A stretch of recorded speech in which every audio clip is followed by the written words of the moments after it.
ओम शांति। आज की 14/11/2025 की साकार मुरली में बाबा कहते हैं कि तुम्हें छोटी छोटी बातों में नाराज नहीं होना है।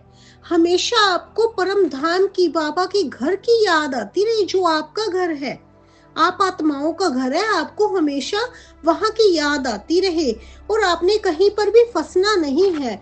अगर आप संतुष्ट रहेंगे तो आपकी परिस्थितियां तो बदल ही जानी है। आज बाबा के महावाक्य है। बाबा कहते, मीठे बच्चे, ऊंचते ऊंच पद पाना है तो याद की यात्रा में मस्त रहो। यही है रूहानी फांसी। बुद्धि अपने घर में लटकी रहे, अपने घर माना परम धाम में लटकी रहे।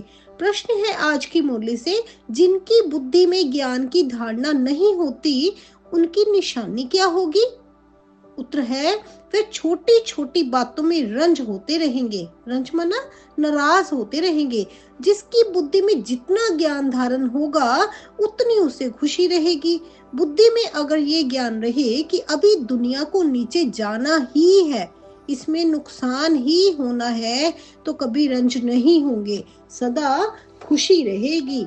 आज की मुरली से धारणा के लिए मुख्य सार है, तुम्हें बुद्धि से सब कुछ भूलना है। जिन बातों में टाइम वेस्ट होता है, वह सुनने सुनाने की दरकार नहीं है।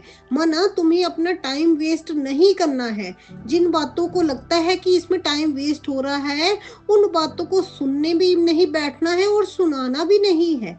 पढ़ाई के समय बुद्धि योग एक बाप से लगा रहे, कहाँ भी बुद्धि भटकनी नहीं चाहिए।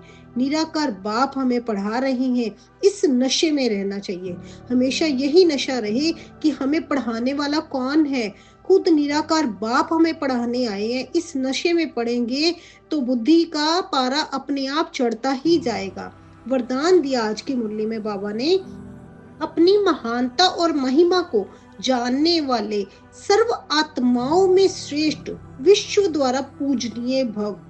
बाबा ने आज हमें पूजनीय भाव का वरदान दिया है। आप अपनी महानता और महिमा को जानने वाले, सर्व आत्माओं में श्रेष्ठ, विश्व द्वारा पूजनीय भव। हर एक ब्राह्मण बच्चा वर्तमान समय विश्व की सर्व आत्माओं में श्रेष्ठ है और भविष्य में विश्व द्वारा पूजनीय है। कैसे? क्योंकि हमें बाबा का ज्ञान मिला, हमें बाबा का परिचय मिला है, तो हम श्रेष्ठ बच्चे बन गए ना बाबा के। नंबरवार होते हुए भी लास्ट नंबर का मन का भी विश्व में आगे महान है। आज तक भक्त आत्माएं लास्ट नंबर के मन के को भी आंखों पर रखती हैं, क्योंकि सभी बच्चे बाप दादा के दिल के तारे हैं, नूरे रत्न हैं। नंबर 1 मन का, जैसे कि मन का जो माला फेरते हैं, भक्ति मार्ग में माला फेरते हैं, तो उस मन के को भी आंखों पर रखते हैं। तो क्यों, हम भी तो एक बाबा के मन के हैं ना। हम बाबा के नूरे रत्न हैं। जिसने एक बार भी मन से, सच्चे दिल से अपने को बाबा का बच्चा निश्चय कर लिया, बाप का बच्चा निश्चय कर लिया, डायरेक्ट बाप का बच्चा बना, उसे महान व पूजनीय बनने की लॉटरी व वरदान मिल ही जाता है। स्लोगन है, स्थिति सदा खजानों से संपन्न और संतुष्ट रहे तो परिस्थितियां बदल जाएंगी। स्थिति को अपने को खजानों से संपन्न और संतुष्ट बनाओ तो परिस्थितियां बदल जाएंगी। अव्यक्त इशारे हैं, बाप दादा अचानक डायरेक्शन दे कि इस शरीर रूपी घर को छोड़, देह अभिमान की स्थिति को छोड़ देही अभिमानी बन जाओ, इस दुनिया से परे अपने स्वीट होम में चले जाओ, तो जा सकते हो? बाबा पूछ रहे हैं, क्या जा सकते हो? युद्ध स्थल में युद्ध करते करते समय तो नहीं बिता देंगे? मतलब यही सोचते सोचते समय तो नहीं बिता देंगे।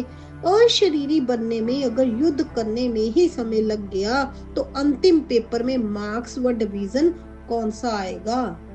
तो फिर अंतिम समय में, अंतिम पेपर में मार्क्स व डिवीजन कौन सा आएगा? इसलिए अपने आप को उस स्थिति के लिए तैयार करो और अपना पुरुषार्थ बढ़ाओ। अब अंतिम घड़ी नजदीक ही है।